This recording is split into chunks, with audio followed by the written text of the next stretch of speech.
සෛක්ෂෝතුමන් වහන්සේ නමක මුල් කරගෙන මේ තණ්හා ආදී මඤ්ඤණාවන් කොයි විදිහටද පවතින්නේ කියන කාරණය. ඊළඟට අපිට තියෙනවා තීනාසම වාරය. ආශ්‍රව ක්ෂීණ කළ රහතුන් වහන්සේ නමක සම්බන්ධව ඒක පෙළේදී අපිට මොකද කියන්නේ? යෝපිසෝ භික්ඛවේ භික්ඛු අරහං කිහිනාසවෝ උසිතවා කතකරණීයෝ ඕහිත භාරෝ අනුප්පත්ත සදත්තෝ පරික්ඛීන භව සංයෝජනෝ සම්මදඤ්ඤා විමුක්තෝ. මේ වචන ටික අපිට බොහෝ තැන්වලදී එනවනේ නේද? මහණනි යම් මේ භික්ෂුවක් අරහං කිහිනාසවෝ. ওই වචන දෙකේ අර්ථය සාමාන්‍යයෙන් අපි දන්නවා නේද?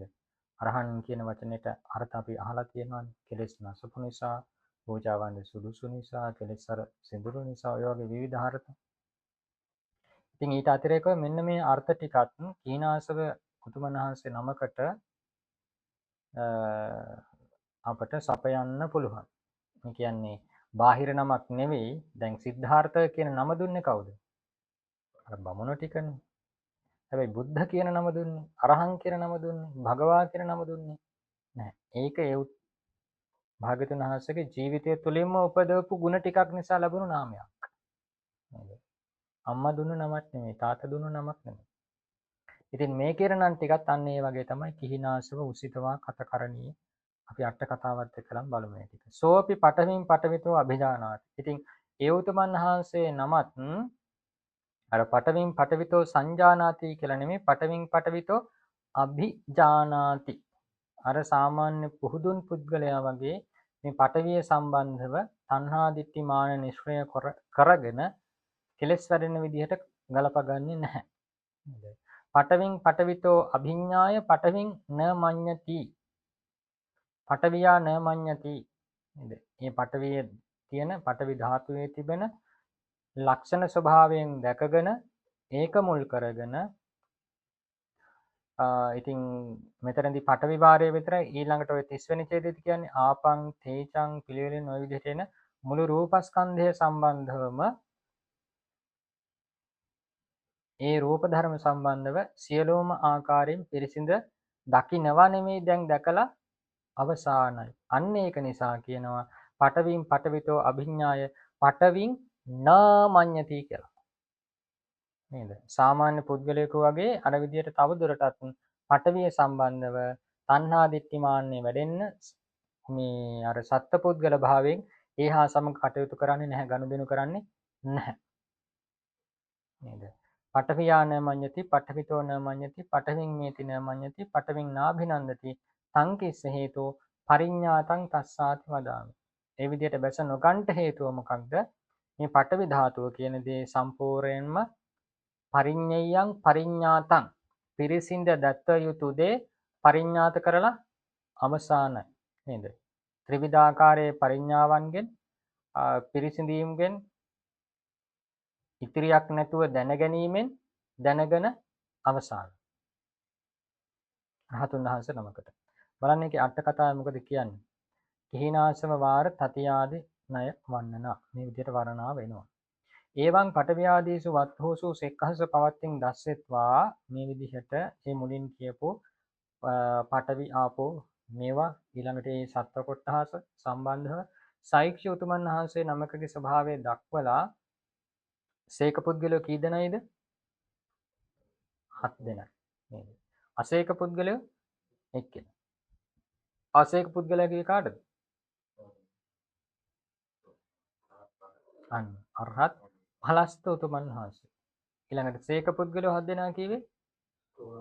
ඔව්. යට මාර්ග 4 සහ ඵල 3. අන්න ඒ මත පිහිටපු උතුමෝ තමයි සත්විද සේක උතුමෝ කියලා කියන්නේ. ඉතින් කියනවා ඒ ටික කතා කරලා දැන් ඉදානි කිහිනාසවස්ස පවත්තින් දස්සෙන්තෝ කිහිනාසව උතුමන් වහන්සේ නමකගේ ඔය පඨවි ආදී වත්තුන් සම්බන්ධව ගනුදෙනු කරන ආකාරය දක්වමින් යෝපිසෝ භික්කවේ භික්ඛු අරහං ඉති ආදීන් ආහ. පෙළේදී භාග්‍යවතුන් වහන්සේ මේ විදිහට දේශනා කරනවා.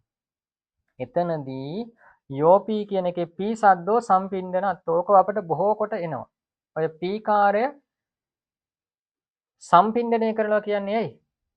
පින්දනය කරනවා, ගොනු කරනවා, ඒකට එක්කාසු කරනවා.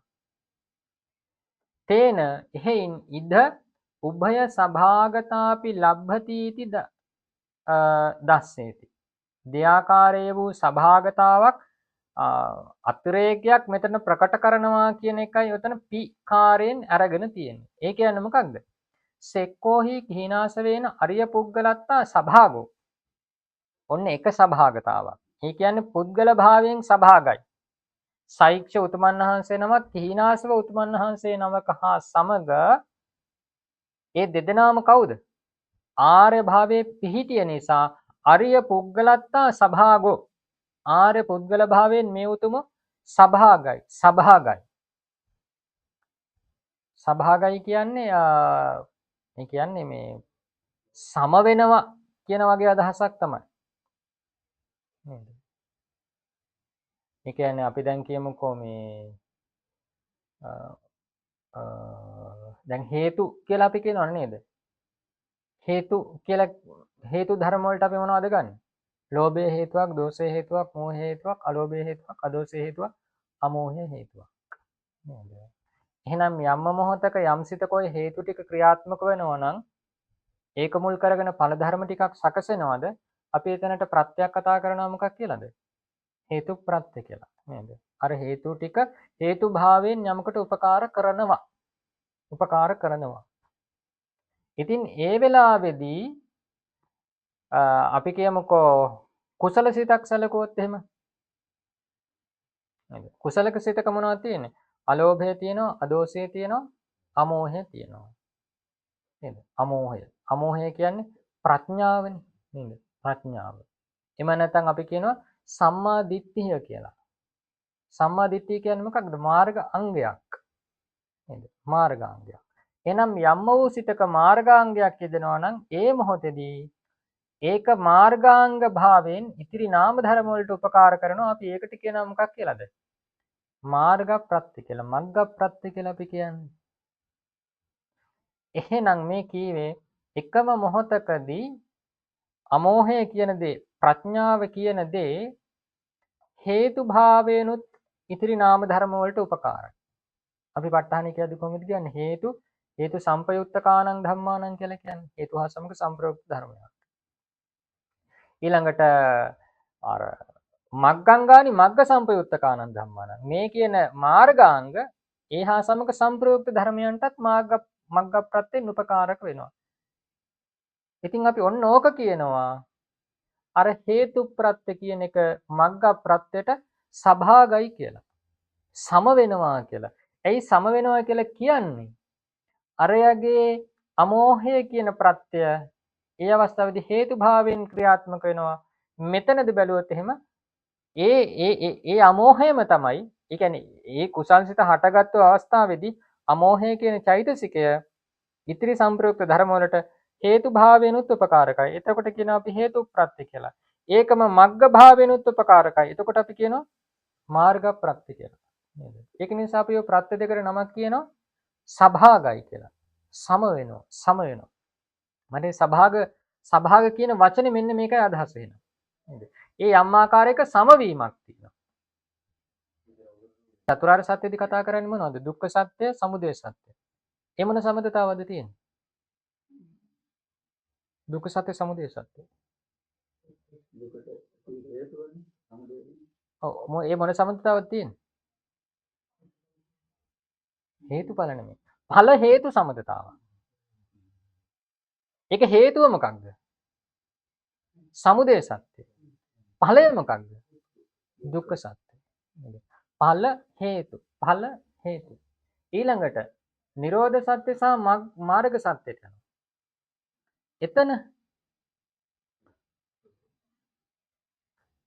එතන අපි අර මේ දැන් නිවන තුල අපි කතා කරන්නේ නැහැනේ. නැත්නම් නිවන කියන දේ යම්ක් හේතු කරගෙන හටගත්තු දෙයක් නෙමෙයි. යම් දෙයක උපකාරීත්වයෙන් සංකත භාවයක් ඒක තුල ඇත්තේ නැහැ. ඒක නිසා අපි නිරෝධ සත්‍යයට ඍජුවම කතා කරන්නේ නැහැ. නිෂ්පර්යාය විදිහට ඔතන තියෙන ඵලයක් කියලා. හැබැයි අපි ඔතනත් කතා කරනවා හේතුඵල භාවයක්. ඒ හේතුවට අපි කියනවා සම්පාපක හේතුවක් කියලා. ඒ කියන්නේ අර මාර්ග සත්‍ය කියන එක හේතුවක් වෙද්දී නිරෝධ සත්‍ය කියන එක ඵලයක් වෙනවා. අන්නේ ඵලය සාක්ෂාත් කරගන්නට සම්පාපක හේතුවක්. සම්පාපේති කියන්නේ පාපේති කියන්නේ පමුණුවන. හරිද? අන්න අතනදී ඒ Nirodhe සාක්ෂාත් කරගන්නට මේ මාර්ගාංක ටික කියන ධර්ම ටික උපකාරකයි. ඒවා ඒ ප්‍රතිපදාව තුළ පිහිටලා තමයි අතනට යන්න හැකියාවක් ලැබෙන්නේ. අන්නේ සම්පාපක භාවයෙන් ඉතින් අපි කතා කරනවා හේතුඵල භාවයක් තියෙනවා කියලා. නමුත් ඍජුවම ඉතින් එහෙම අපිට නිෂ්පර්යා විදිහට කතා කරන්න බෑ. ඒක නිසා චතුරාර්ය සත්‍ය කියන තැන තියෙන්නේ මොනවද? හේතුඵල සමුදතාවක්. පටිච්ච සමුප්පාදේ කියන තැන නේද? අපි කියන්නේ අවිජ්ජා පත්‍ය සංඛාරා. දැන් අවිජ්ජා කියන්නේ හේතුව, සංඛාරා කියන්නේ ඵලය. ওই විදිහට දිගින් දිගටම තියෙන එහෙනම් හේතුඵල. ඊළඟට ප ဋ ාණය කියන තැන මොනවද තියෙන්නේ? දැන් පළවෙනි ප්‍රත්‍ය ගත්තොත් මොකද්ද පළවෙනි ප්‍රත්‍ය? හේතු.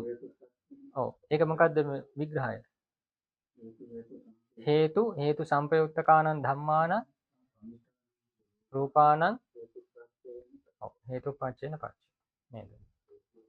අන්න එහෙනම් එතන මේ අර නිකන් පාලි ටික හරියට තේරෙනවා නම් මම කියන්නේ සම්පූර්ණ ප ဋ ාණය තේරෙනවා කියන එක නෙමෙයි. නමුත් උතන අදහසක් ගන්න පුළුවන්. ඒ කියන්නේ මොකක්ද?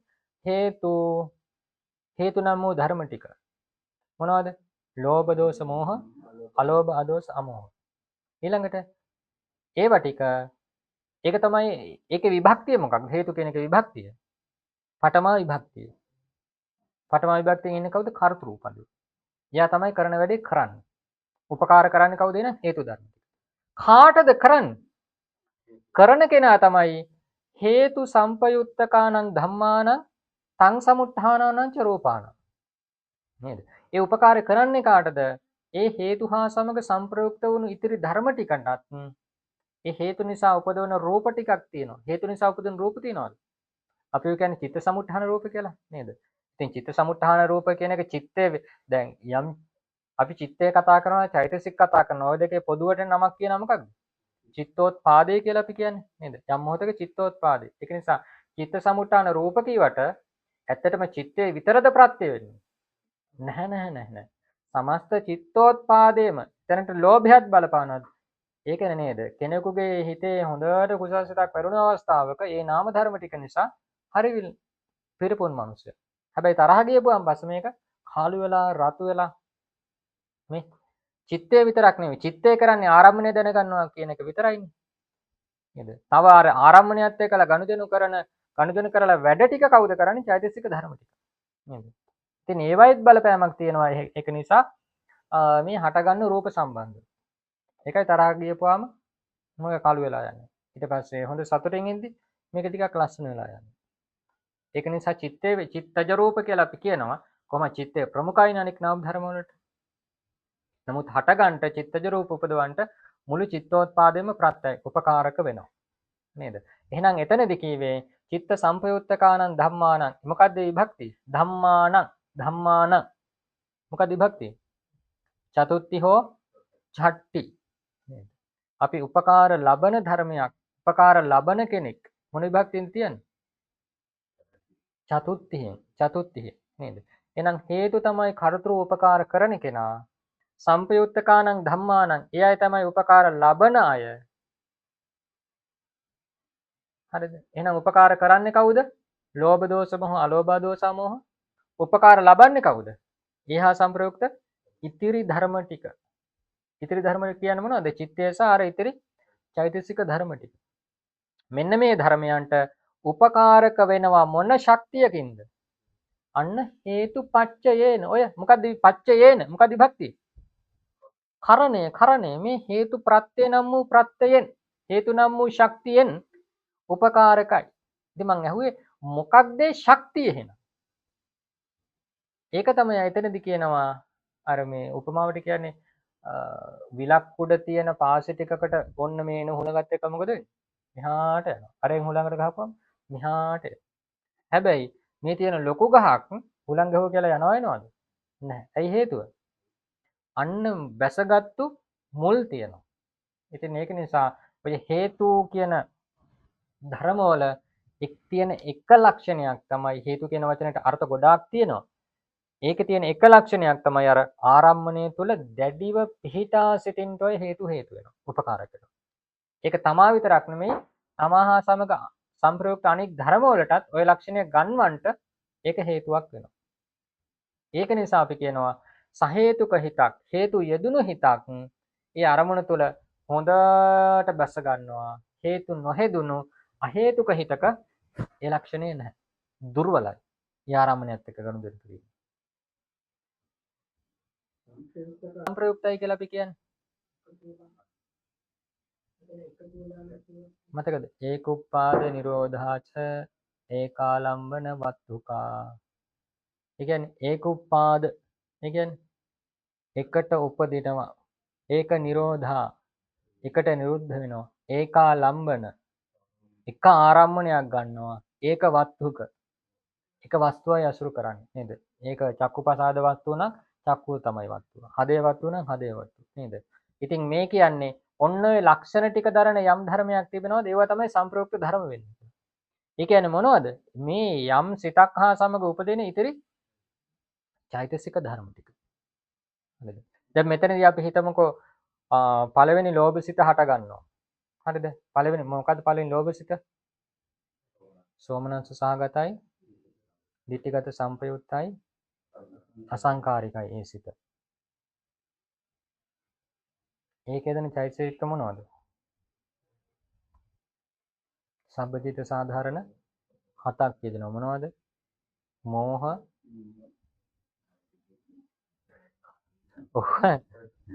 පස්ස වේදනා සංඥා චේතනා ඒකාග්‍රතා ජීවිතේන්ද්‍රය මනසිකාර. ඔය හත සම්පජිත සාධාරණ. ඊළඟට කුසල අකුසල වල පොදු වේදන ධර්ම ටිකක් තියෙනවා මොනවද? ප්‍රකීර්ණක ධර්ම 6ක් තියෙනවා. ඒ මොනවද? විතක්ක විචාර අධිමොක්ක විරිය පීති ඡන්ද 6ක් තියෙනවා. ඔය 6ම පළවෙනි අකුසල සිතේ යෙදෙනවා. එහෙනම් චෛතසික එතන කීයද? 13යි. ඊට පස්සේ යනවා අකුසල කොටට. අකුසල කොටේ තියෙන අකුසල සාධාරණ ටිකක් මොනවද? මෝහ, අහිරික, අනුත්ථප්ප, උද්ධච්ච. එහෙනම් 13යි 4යි කීයද? 17යි. 17යි. ඊළඟට තව තියෙනවා එදෙන මොනවද? ලෝභ ත්‍රිකයක් තියෙනවා මොනවද? ලෝභ, ditthi, මාන. ඔය තුන අතුරින් දැන් ඉස්සල්ලා කීයද කිව්වේ? 17යිනේ කිව්වේ. දැන් මෙතන තුනක් කියවා. ඔය තුනෙන් ලෝභය යෙදෙනවද? යෙදෙනවා. පළවෙනි සිතේ ditthi යෙදෙනවද? යෙදෙනවා. මානය අන්න යෙදෙන්නේ නැහැ. එහෙනම් ඒක අත්හරින්න වෙනවා. එහෙනම් 17යි කිව්වේ 17යි 2යි 19යි. ඔය සිතේ ඊළඟට දෝෂ චතුස්කය මොනවද? දෝෂ ඉස්සා මච්චරිය කුකුච්ච 4යි. ඔය 4 යෙදෙනවද? නැහැ. එහෙනම් වෙනසක් නැහැ 19යි. ඊට පස්සේ තව තියෙනවා මොනවද? තීන මිද්ද. පළවෙනි සිත අසංකාරිකයි ඒකින්ද ඒ යෙදෙන්නේ නැහැ. එහෙනම් පළවෙනි සිතේ චෛතසික සේරම කියන්නේ 19යි. එහෙනම් පළවෙනි සිත කියලා ඒ චිත්තෝත්පාදේ කියද්දී එතන හිත තියෙනවා චෛතසික 19ක් තියෙනවා. එහෙනම් පොදු වේතන නාම ධර්ම කීයද? 19යි 1යි 20ක් තියෙනවා. 20ක්. දැන් අපි අතරට යනවා. හේතු සංපයුත්තකානං ධම්මාන. හේතු ඔන්න අපි ගන්නවා හේතුව කියලා මොකක්ද? එතන පළවෙනි සිතේ හේතු කීයක් යෙදෙනවද? ලෝභය යෙදෙනවා. ditthිය හේතුවක්ද? දෝෂය යෙදෙනවා පළවෙනි හිතේ. නෑ. අන්න මෝහය යෙදෙනවා. ලෝභය යෙදෙනවා, මෝහය යෙදෙනවා. නේද? ඉතින් අපි හිතමු දැන් අපි එකක් ගත්තොත් ලෝභය මේ පැත්තෙන් හේතුව වෙද්දී එයා තමයි කර්තෘ.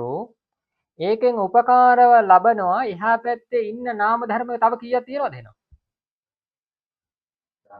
19ක් තියෙනවා. ඇයි සියල්ලම කීයක් වුණාද? 20ක් වුණානේ. නේද? සියලුම නාම ධර්ම 20යි. ඒකෙන් එකක් ගත්ත හේතු කියලා මොකක්ද? ලෝභය ගත්තා. එහෙනම් ඉතිරි නාම ධර්ම ටික තමයි ඔය සංප්‍රයුක්ත ධර්ම කියලා අපි ගන්න. හිතත් අයිති. හිතත් අයිති. එහෙනම් එහා පැත්තේ ඉන්නවා 19ක් නේද? ඊළඟට දෝෂේ හේතුවක් වෙද්දි එහා පැත්තේ ඉන්නවා ඒත් 19ක් වෙනසක් නැහැ. නේද? ඒත් 19ක් ඉන්නවා. එහෙනම් ඕක තමයි එහෙනම් හේතු සම්පයුත්තකානං ධම්මානං කියලා කියේ. පැහැදිලි නේද? අර්ථයක් ආවනේ. ඊළඟට තං සමුත්ථානානං රූපානං කියන්නේ මොනවද? තං සමුත්ථාන රූප කියන්නේ එයින් හටගත් නැත්නම් එයා හට ගන්නන රූප.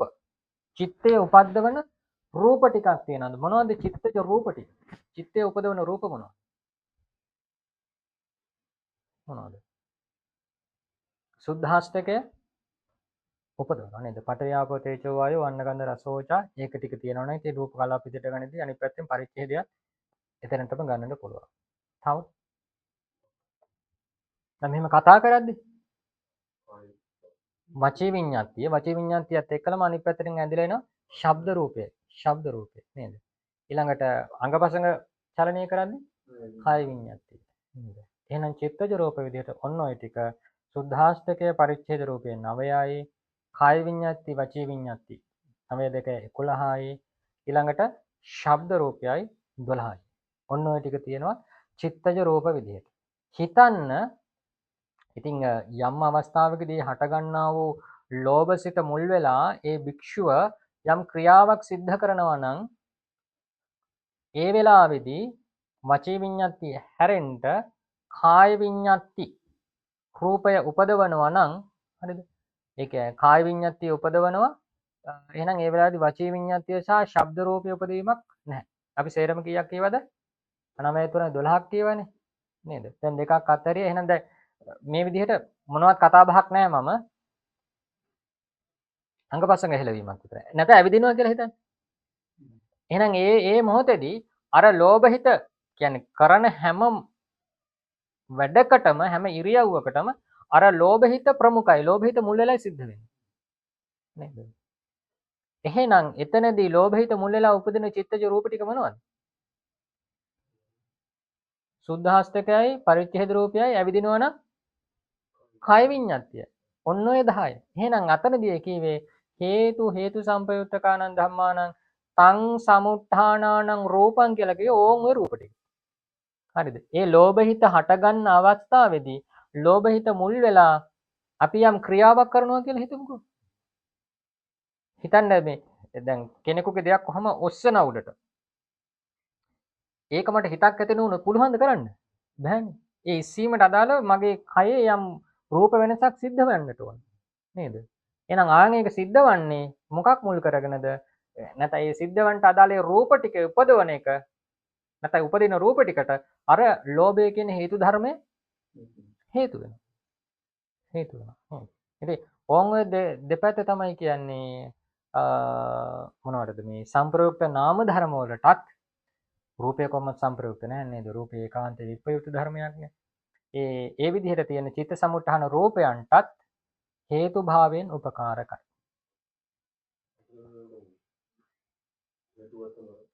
ඒත් වෙනසක් නැහැ හිතන්න දැන් මලක් පූජා කරනවා කියලා නේද? ඒ මලක් පූජා කරන අවස්ථාවේදී අවශ්‍ය වෙන අවම රූප ගාන උපදවනවා එහෙනම් ඒකාන්තයෙන්. ඒ කියන්නේ එතනදී කාය විඤ්ඤාතියක් අවශ්‍යයි. සුද්ධාෂ්ටකය උපදිනවා. පරිච්ඡේද රූපයක් උපදිනවා.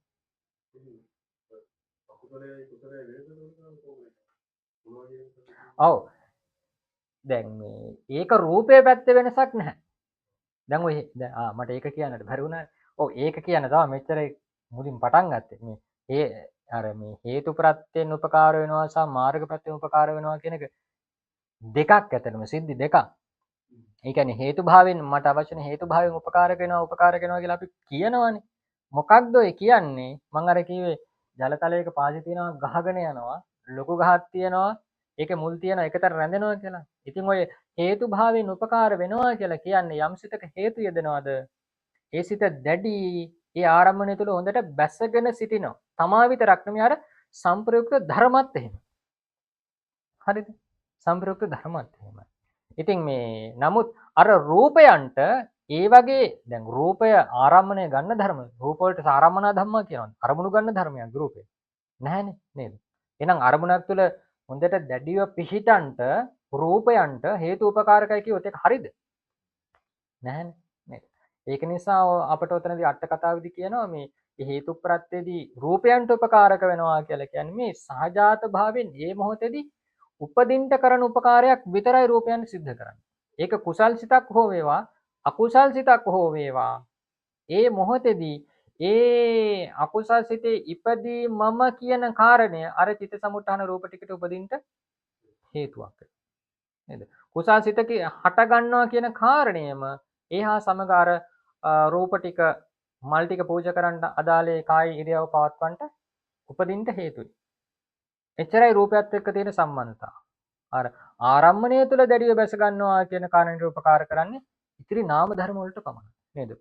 ඒ උපකාරය නිසා අර සාමාන්‍ය අවස්ථාවකදී වේදනාව ආරම්මණය තුල යම් විදිහකට මිදෙනවාද ඒ වගේ 10000 ගුණයකින් මිදෙනවා හොඳට මේ හේතු යෙදුනහම නේද? ඒකත් අර හේතුවේ තියෙන කියන්නේ ලෝභය කියන එක මුල් අවස්ථාවේ තියෙනවා ලෝභය කියන එක එන්න එන්න දැඩි වෙන. එහෙමත් තියෙනවා. හරිද? දැන් අපි පළවෙනි ලෝභසිත කියලා කිව්වට මුල් අවස්ථාවවලදී ලෝභය දුර්වලයි පසුපසු අවස්ථාවවලදී මොකද වෙන්නේ? දැඩි නේද? එතකොට අර ආරම්මණය තුල ලෝභය විතරද දැඩි වෙන්නේ? නේද? අන්න ඒකයි කියන්නේ. ඔය ලෝභය දැඩි වෙද්දි මොකද වෙන්නේ? අනිත් පැත්තෙන් චේතනාව එයාගේ කාර්යයත් හොඳටම කරනවා. ඒක නිසා මොකද වෙන්නේ? ඒ බඳු දැඩිව යෙදුණු ලෝභයක් සහිත අවස්ථාවකදී චේතනාව දැඩිව ඒ කර්මය සිද්ධ කරනවා. සාමාන්‍ය අකුසලයක් ඉක්මවලා ගිහිල්ලා එතනදී අනන්තරිය අකුසලයක් නේද? මත්තට විපාක වාර සාමාන්‍ය නෙමෙයි දැඩි විපාක ඇති කරන අකුසල සිද්ධ කරන්න පුළුවන්. ඒක කුසල පැත්තත් ඒ වගේ තමයි. අන්න ඒක මේ හේතු යෙදීමේ පිටිපස්සේ තියෙන අර්ථයත්. අර මේ මොහොතේ ආරම්භණය තුළ හොඳට නාම ධර්මයන්ට පිළිටන් උපකාර කිරීමෙන් මත්තට විපාකත් ඊට අනුරූපවම සලසනවා. එහෙනම් කීවේ සෙක්කෝ කීනාස වෙන අරිය පුද්ගලත්තා සභාගෝ සෛක්ෂ්‍ය උතුමන්හස කීනාසෝ උතුමන්හසේ නමක හා සමග ආර්ය පුද්ගල භාවයෙන් දෙදෙනා උතුමන් වහන්සේම ආර්ය භාවයට පත් වෙලා තියෙන පුතජන භූමියේ මැඩලා තියෙන්නේ. එනම් ආර්ය පුද්ගල භාවයෙන් සභාගයි. ඒක නිසා කියනවා තේන පුද්ගල සභාගතා ලබ්බති. ඒ කාර්යයෙන් වන්න පුද්ගල සභාගතාව ලැබෙනවා. ඊළඟට ආරම්මන සභාගතාපන වුත්තනයා ඒව. ඒ උතුමන් වහන්සේලා දෙනමගේම ආරම්මන සභාගතාවක් තියෙනවා. නේද? මාර්ග අවස්ථාවේදීත් ඵල අවස්ථාවේදීත් සම වූම ආරම්මණයක් තමයි ඒ උතුමන් වහන්සේලාට තියෙන්නේ. නිවන තමයි අරමුණු කරන්නේ. අරහං ඉති ආරක කිලේසෝ දූර කිලේසෝ පහීන කිලේසෝති අත්තෝ. අපිට වන්දනාදිත් ගාර්ථාවේ නේද? ආරකත්තා හතත්තාච කිලේසාරේන සෝමුනි මේ විදිහට. ආරක කියන වචන තේරුම මොකක්ද? ආරකයි. ඒ අර්ථය තමයි ඊළඟට දෙලා තියෙන්නේ දූරයි කියලා. ඒ කෙලෙසුන්ට ඊටාම දුරින් පිහිටලා සිටින බැවින්.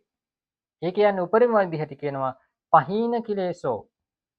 මේ කෙලස් ටික සහ මුලින්ම ප්‍රහාණය කරලම දාලා තියෙනවා. ඉති අත්ෝ මෙන්න මේ අර්ථය තියෙනවා අරහන් කියන වචනේ මේ වචනය තුල.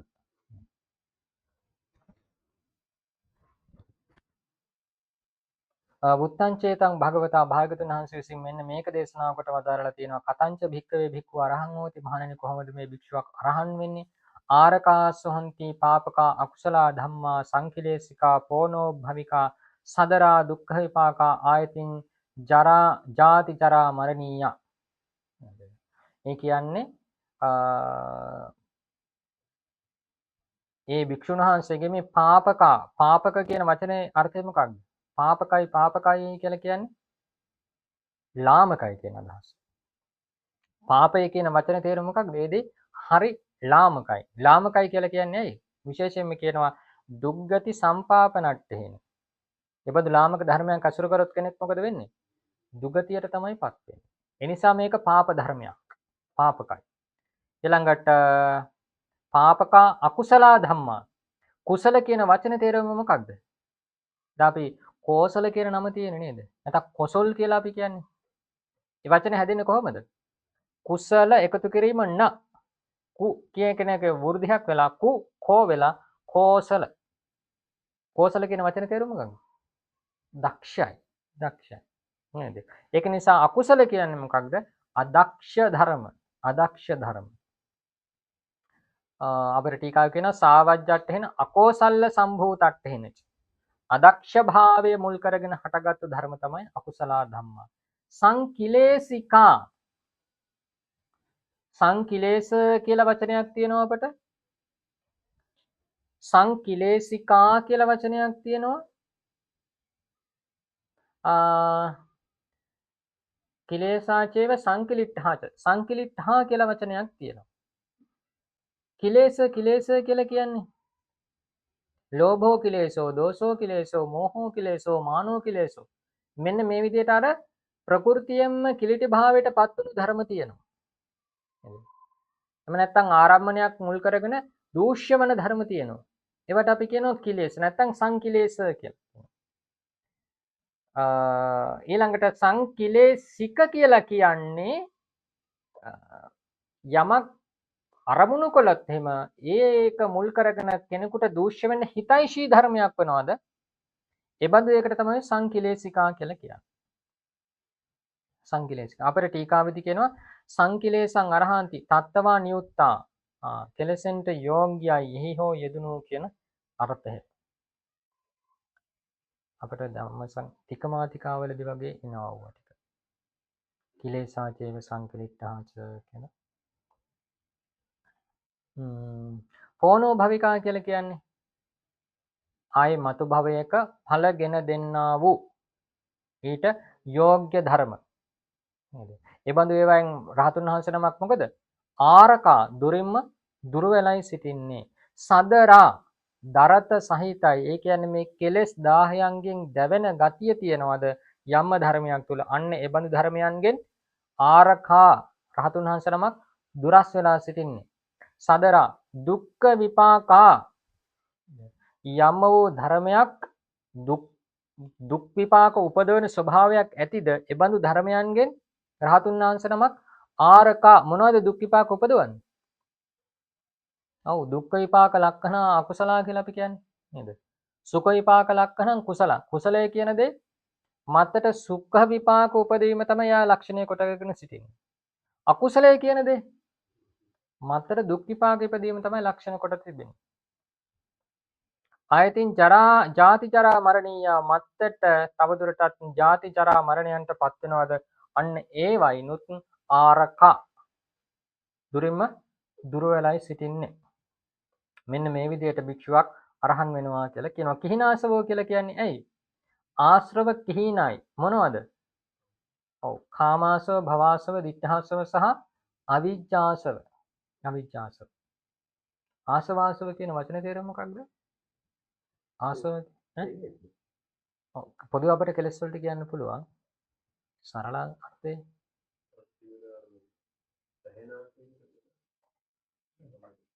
පල් වෙනවා.